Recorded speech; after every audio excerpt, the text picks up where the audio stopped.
J'ai l'impression d'être aux 20h, quoi. C'est génial. L'heure est grave.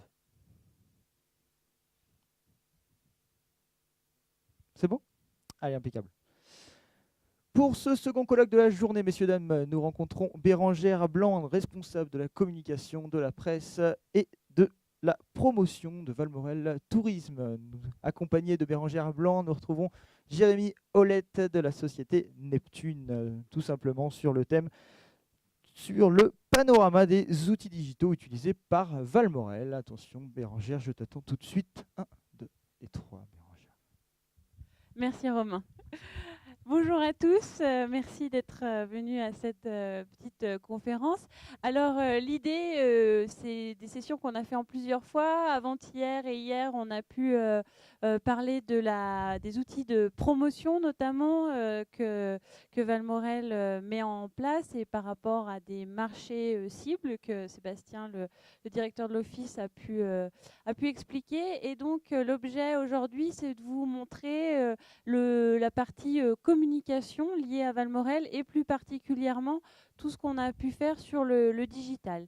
À savoir que c'est un vaste chantier qu'on a lancé il y a environ 2 ans et demi, où l'idée est de vraiment s'inscrire en pointe de ces outils-là, mais dans une perspective tout à fait adaptée à Valmorel. Donc c'est ce que je vais vous présenter pour le moment. Donc, hop là. Un des piliers de cette stratégie, c'est notre site internet. Et dans ce cadre-là, notre nouveau site internet que nous avons développé avec une agence qu'on a pu voir dans d'autres présentations, à savoir l'agence Déclic. Et ce site internet, il a été pensé, alors à chacun d'aller le visiter, c'est valmorel.com. Je voulais juste vous parler en quelques mots de la façon dont nous l'avons pensé. Il est pensé on va dire, en 4 grandes étapes. Il manque une petite flèche, mais c'est pas très grave. L'idée importante de ce site, c'était tout d'abord de séduire, de capter l'attention. C'est-à-dire que et ça fait suite notamment à la conférence qu'on vient de voir avec Nicolas Javaudon, c'est vraiment le rôle d'un office de tourisme, c'est d'abord de montrer pourquoi venir chez nous, qu'est-ce qu'il y a, quels sont les attraits, quels sont les atouts. Et ça passe par de grandes images, je vous le montrerai de façon illustrée juste après, et un certain nombre d'autres points.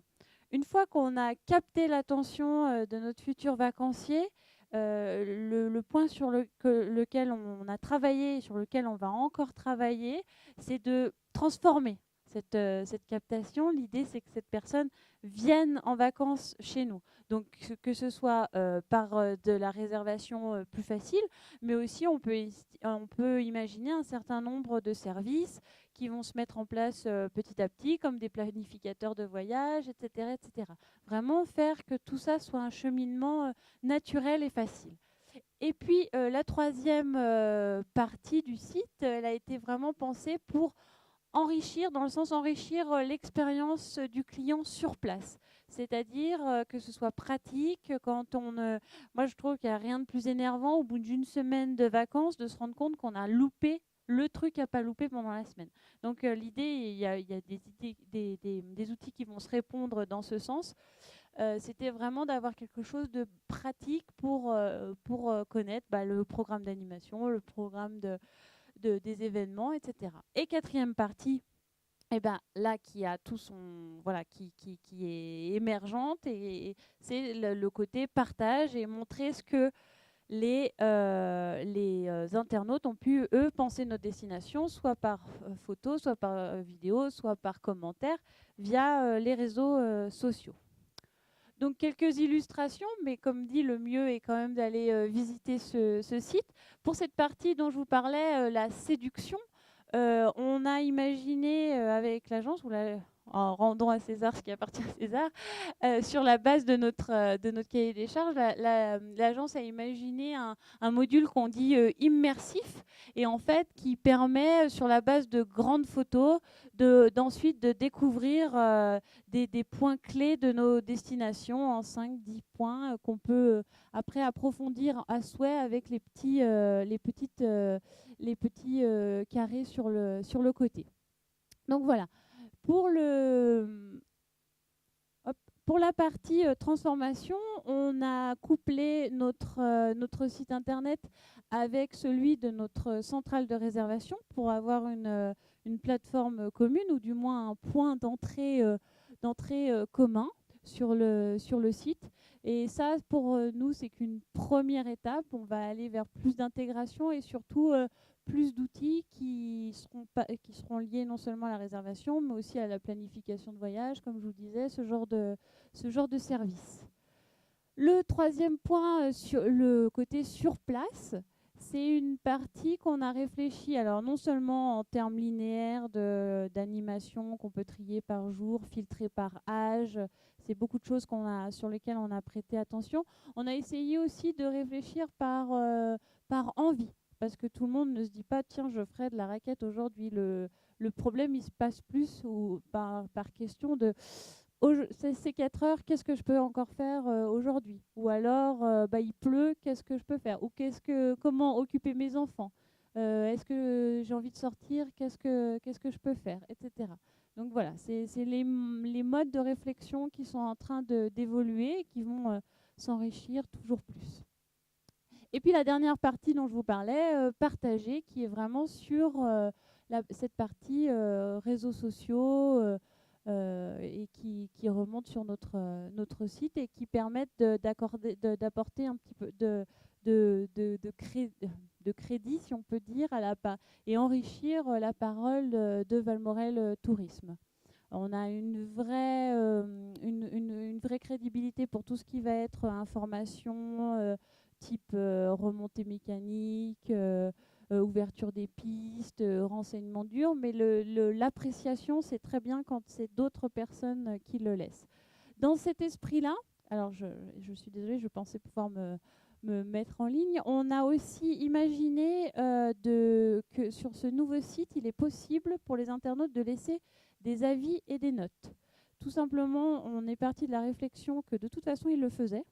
Donc autant qu'ils le fassent sur notre site et que soit l'appréciation elle est bonne, et tant mieux, parce que comme ça renforce l'avis le choix d'un autre vacancier, ou ça l'aide à prendre sa décision. Soit c'est pas si bien, et à ce moment-là, ça nous permet de le voir et de répondre. Donc dans un cadre de satisfaction client et de qualité, ça nous paraissait important. On a aussi voilà, pas mal fait de petites choses comme de la mise en favori, etc. Alors ça a 2 avantages pour nous. D'abord pour que voilà, une fois quand on imagine dans les cycles de réservation que le futur vacancier choisit à l'avance, bien au chaud, dans sa maison à Brest, ce qu'il va pouvoir faire pendant sa semaine, et qu'il les met en favori, il s'imprime ça, il vient avec son petit carnet de voyage. Et puis bien sûr, nous, ça nous permet de récolter de la donnée client, ce qu'on verra juste après. Il y a un autre point qui est lié au site, mais qui est un petit peu accessoire, qui est vraiment dans notre volonté d'innover et d'épouser les nouvelles technologies, les nouvelles tendances. C'est le tour virtuel à 360 et les vidéos à 360.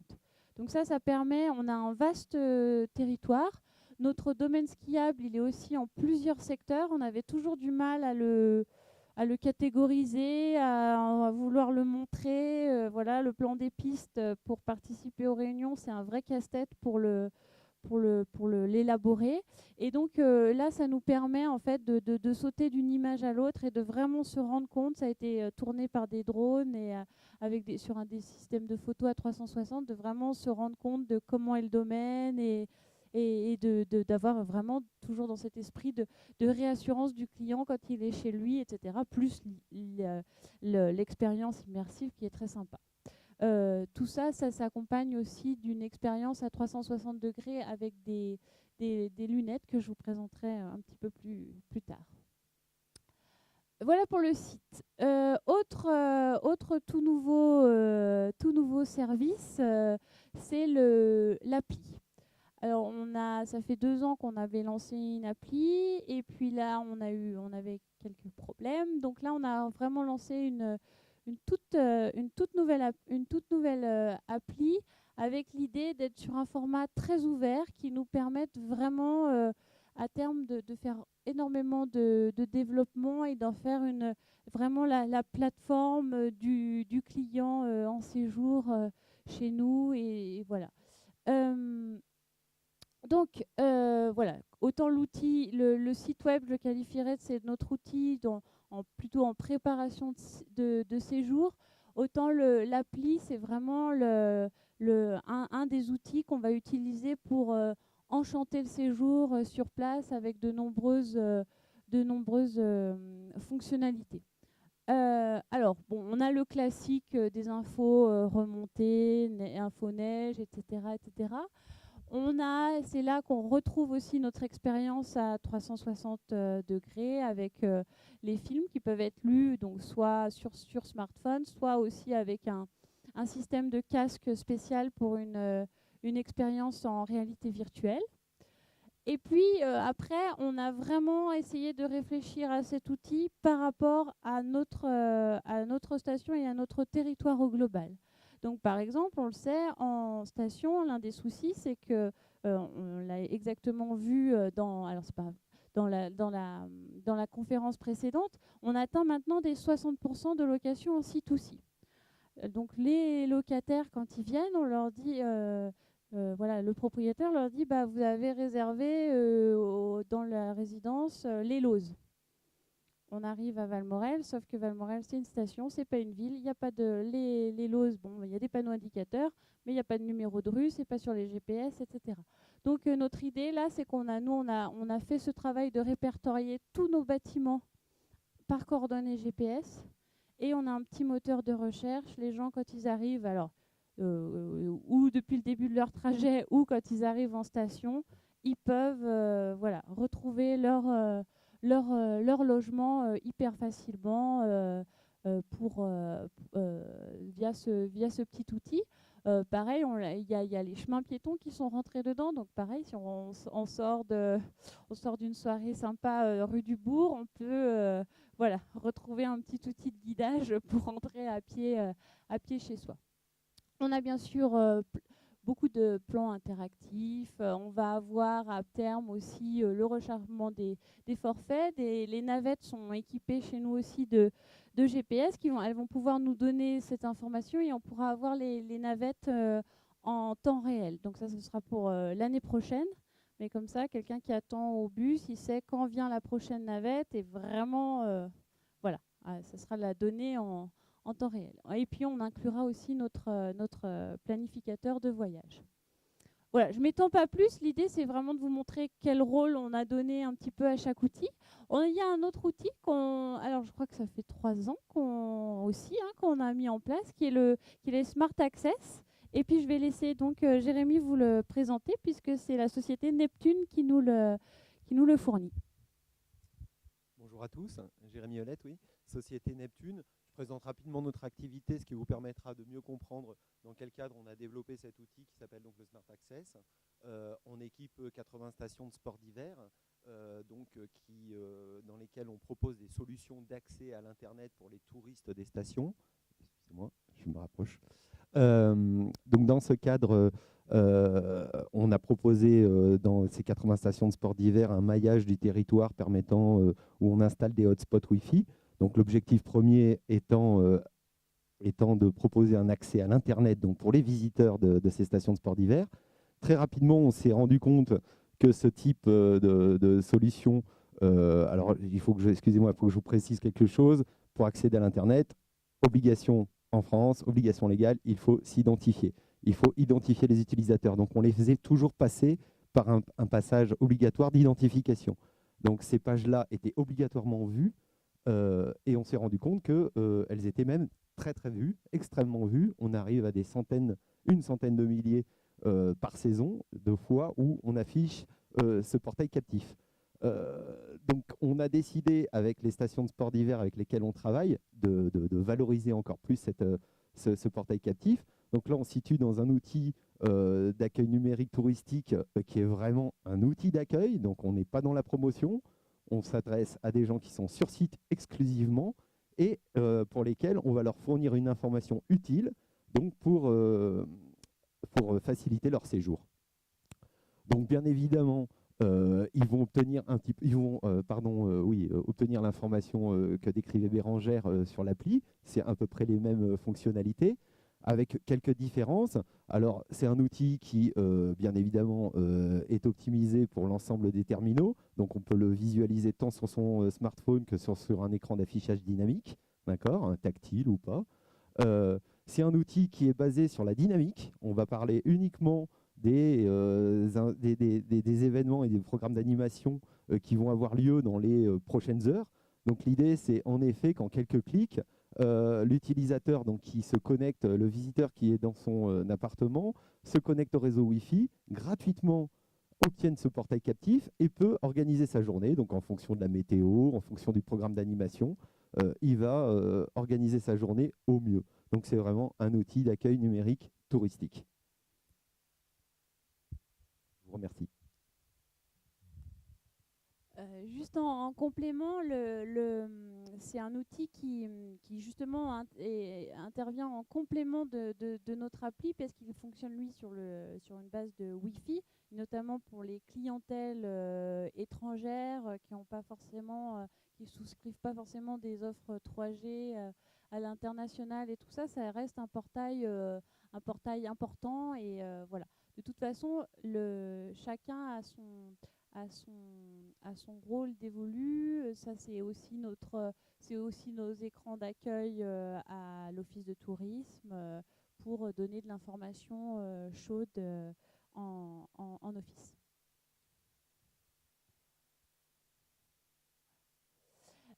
Quatrième pan de nos outils digitaux qui est complètement intégré à notre stratégie, ce sont les réseaux sociaux. Alors depuis 6 mois, nous avons intégré un Webmaster Community Manager qui n'est pas avec moi parce que justement il a un rôle très important et particulièrement à cette saison. On se rend compte et c'est pour ça principalement qu'il a été embauché, non seulement donc la partie webmastering qui va être la gestion du site, la gestion des différents applis est très importante. C'est un travail gigantesque puisque c'est des outils enfin, j'en ai pas parlé, mais bien sûr qu'on a quand même une communication classique avec des brochures, etc., etc. Mais le nombre de brochures qu'on édite chaque année a tendance à fléchir drastiquement, et donc toute cette partie-là prend beaucoup d'importance.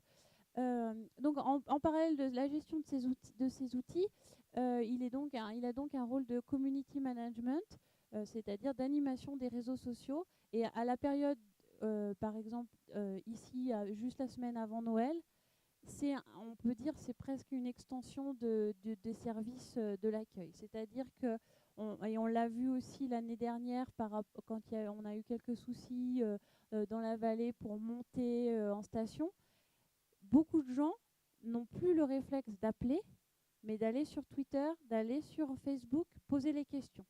Donc il reçoit comme ça des quantités très importantes de messages en direct de personnes qui veulent s'adresser à la station pour se rassurer, pour savoir où en est la neige, quelle quantité de neige quelle quantité de pistes sont ouvertes, etc. Il a vraiment un rôle très important, et là il est en plein travail justement. Alors on a en fait choisi de se positionner essentiellement sur 4 réseaux principaux. Alors le premier que vous voyez en haut à gauche, c'est Facebook. C'est vraiment notre plateforme centrale. C'est le réseau social le plus large, le plus diffusé. aussi bien en France qu'à l'international. Et c'est vraiment là où on essaye de montrer un maximum de choses relatives à la station. On est sur à la fois de l'information de préparation de séjour, enfin plutôt des éléments de réassurance avec dès qu'il y a des chutes de neige, etc. On a toute une charte éditoriale qui est liée à cet outil en particulier. Pardon. Ensuite, l'autre réseau social sur lequel on se positionne beaucoup et qui monte, c'est Instagram. Parce que c'est que de la photo, comme vous le savez. Et on a vraiment de très bons retours parce que voilà, ça permet de se rendre compte des conditions sur place. Et surtout, il y a beaucoup de gens qui postent des choses et c'est des flux qui sont très très intéressants pour nous. On a Twitter. Alors Twitter n'est pas forcément une forte pénétration en France, mais par contre, on a beaucoup d'étrangers qui l'utilisent, qui nous sollicitent via Twitter. Et puis, on a aussi tout ce qui est plutôt professionnel. Alors, c'est-à-dire les tours opérateurs, les journalistes, eux aussi, c'est beaucoup, c'est essentiellement sur Twitter. Et puis YouTube, qui est vraiment notre plateforme vidéo. Donc, notre community manager a aussi des compétences de création de contenu, c'est-à-dire il a son matériel pour filmer, pour prendre des photos et vraiment créer des petites capsules comme ça. Quand on dit il neige, et ben on a le son et la lumière, si je puis dire. On a vraiment la vidéo avec la neige qui tombe. Donc voilà, je vous ai présenté rapidement un petit peu tous ces outils. Et il faut savoir que ces outils ne tournent pas à vide. Derrière, on a forcément des bases de données. Donc, on a deux grandes bases de données aujourd'hui, on va dire. Une première qui est Apidae, ex-Citra. En fait, c'est une base de données à l'origine créée pour tous les offices et les acteurs socioprofessionnels de Rhône-Alpes, en fait, qui va nous permettre de classer tous nos produits, et j'y reviendrai, tout ce qui est activités, prestataires, enfin vraiment toutes nos données en termes de ce qu'on peut offrir. Et puis, c'est tout récent de cette année, nous avons aussi un système de GRC qui s'appelle Cohesio, qui va de pair, mais pas que, avec notre site internet. Donc, qu'est-ce que c'est que... Il y a eu une présentation vraiment spécifique à Cohesio. Je ne veux pas trop rentrer dans les détails, mais l'idée, c'est vraiment d'avoir une base de données client pour être indépendant et surtout pouvoir actionner un certain nombre d'actions, justement, c'est-à-dire d'envoyer des bons messages au bon moment aux bonnes personnes. Et il est très important pour nous de connaître notre clientèle et surtout de pouvoir dialoguer avec elle dans un souci de satisfaction, mais aussi d'indépendance par rapport à un certain nombre d'autres outils. On citait Facebook, ça reste quelque chose de très important, mais si demain Facebook devient payant par rapport à est-ce que nous, on pourra continuer à vraiment publier des choses, c'est important qu'on ait notre base de données à nous, qu'on peut, de gens qui ont été à un moment en contact en plus avec la destination, soit en nous demandant des informations, soit en revenant, soit en venant ici. C'est vraiment important qu'on puisse les qualifier et les connaître pour développer ce potentiel. Alors, c'est vraiment un petit schéma, c'était l'idée de vous présenter un petit peu que tout ça se répond et c'est ce qui fait le maillage de nos outils digitaux. Donc vous avez Apidae qui est vraiment donc cette base de données cette base de données produits justement avec toutes les activités, tous les logements qu'on connaît qui sont sur notre territoire. Et cette donnée, elle remonte à plusieurs endroits, donc sur notre site internet, sur l'appli, mais aussi sur le Smart Access. C'est vraiment ce qui nourrit nos différents outils. Le gros avantage de ce type de base de données, c'est que ça a été très bien pensé en open data et que s'il y a une erreur, on la corrige à un endroit une fois et après ça se rediffuse partout. Et comme c'est un système ouvert, donc non seulement nous on s'en sert pour nos outils, mais tout à chacun, j'entends n'importe quel socio-professionnel qui en fait la demande, qui voudrait utiliser des flux de ce système, peut le faire. Par exemple, le Dauphiné libéré capte la donnée qui est entrée dans Apidae pour éditer, par exemple, ses agendas de l'hiver, ses agendas de l'été, etc., etc. Donc c'est vraiment quelque chose de très pertinent. Et donc à côté, vous avez Cohesio, qui est notre GRC, qui va dialoguer aussi avec Apidae pour récupérer des informations liées aux prestataires, liées à des logements, etc. Et pareil, cet outil-là va dialoguer avec notre site internet, puisqu'on est capable, c'est par exemple quelqu'un qui a demandé une brochure sur notre site internet, et on lui demande de se qualifier légèrement. Alors ça ne veut pas dire qu'il va être inscrit à une newsletter et qu'on va l'embêter et tout ça, mais voilà, on sait qu'à un moment, il a montré de l'intérêt pour Valmorel. Ça s'inscrit dans notre base de GRC, qui, elle, est interrogeable, par exemple, par nos hôtesses. Et nos hôtesses peuvent très bien dire, je vois que vous avez demandé la brochure il y a 2 semaines, est-ce que je peux vous aider autrement, etc. Voilà, on a un historique de la relation. Ça va aussi, on s'en sert aussi pour tout ce qui va être questionnaire de satisfaction, réclamation. Elles vont être inscrites aussi dans cette base de données. Et pareil, quand par exemple l'hôtesse a une personne au bout du fil, elle peut voir l'historique de cette relation et qu'elle n'est vraiment pas contente à propos de quelque chose et anticiper sa réponse. Donc le site internet nous permet notamment dans ce cadre-là de qualifier un certain nombre de profils. L'appli aussi va permettre via des favoris, etc., de le faire. Et puis c'est aussi un outil comme je vous le disais, qui est très apprécié et très appréciable pour les hôtesses d'accueil et à terme pour toute la station, puisque notre envie, notre but, c'est d'avoir vraiment un système étendu à toute la station et collaboratif qui nous permette de mieux travailler dans un but de fidélisation et d'optimisation de la satisfaction client. Voilà, je crois... Ah non, je crois que c'était une petite présentation de Cohesio. Mais ça, je pense que vous l'avez vu ou vous le verrez dans une autre présentation, vraiment ce qu'on peut faire avec cet outil-là. Et ça, c'est notre outil de base de données Apidae.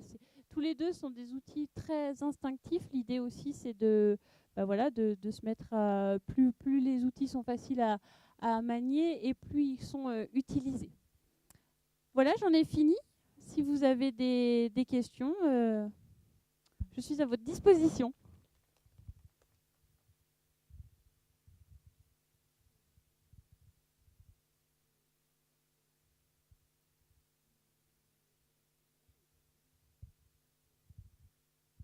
Normalement, oui.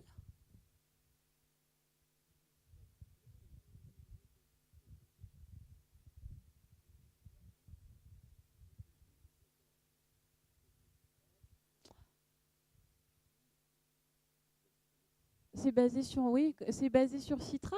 Comme moi, j'ai fait une capture d'écran, là, celle qu'on voit, je l'ai faite de mon bureau il y a 2 jours, 3 jours. On a la rentrée des neiges, tout ça. On avait le matin couvert, là. Ah bon ? Il y a eu peut-être un bug. Dans ce cas-là, alors j'insiste là-dessus pour toutes les personnes qui sont dans la salle et qui sont liées à la station. Il ne faut pas hésiter, quand vous voyez des trucs qui vous paraissent incohérents, il faut bien me faire des captures d'écran. Vous m'envoyez un mail et ça nous permet de regarder ça. Pourquoi ? Tu l'as vu où alors ? Si, imprime écran et puis tu me l'envoies en pièce jointe dans un mail. On regardera ça ensemble après alors.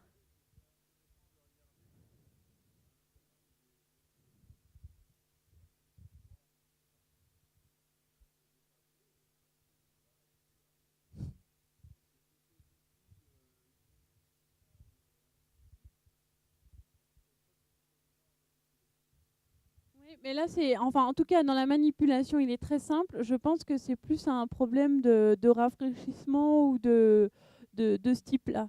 Voilà, parce que la donnée, elle est en temps réel, on se cale toujours à peu près au mois de novembre avec Neptune pour faire la mise à jour, et en plus la mise à jour, elle se fait sur des éléments, c'est de pas lui, il faut pas qu'on lui promette quelque chose qui n'existe pas ou qui, enfin, il vaut mieux qu'il le sache en voyant de chez lui qu'il n'y a pas de neige à Valmorel que penser qu'il y a 1 mètre et arriver qu'il y a 0, hein. Parce que là, il a vraiment le côté déceptif. L'année dernière, voilà, c'est pareil. L'année dernière, comme vous le savez, à Noël, on n'avait pas de neige. Et la semaine s'est plutôt bien déroulée, hein. Il y a toujours un peu de mécontentement, mais ça s'est plutôt très bien déroulé parce que on avait fait beaucoup d'actions en amont pour prévenir les gens, etc. Et ceux qui sont venus savaient à quoi s'attendre. Donc la webcam du village, c'était important qu'elle soit réactivée effectivement. On a en projet d'en mettre encore 1 ou 2 supplémentaires. Voilà.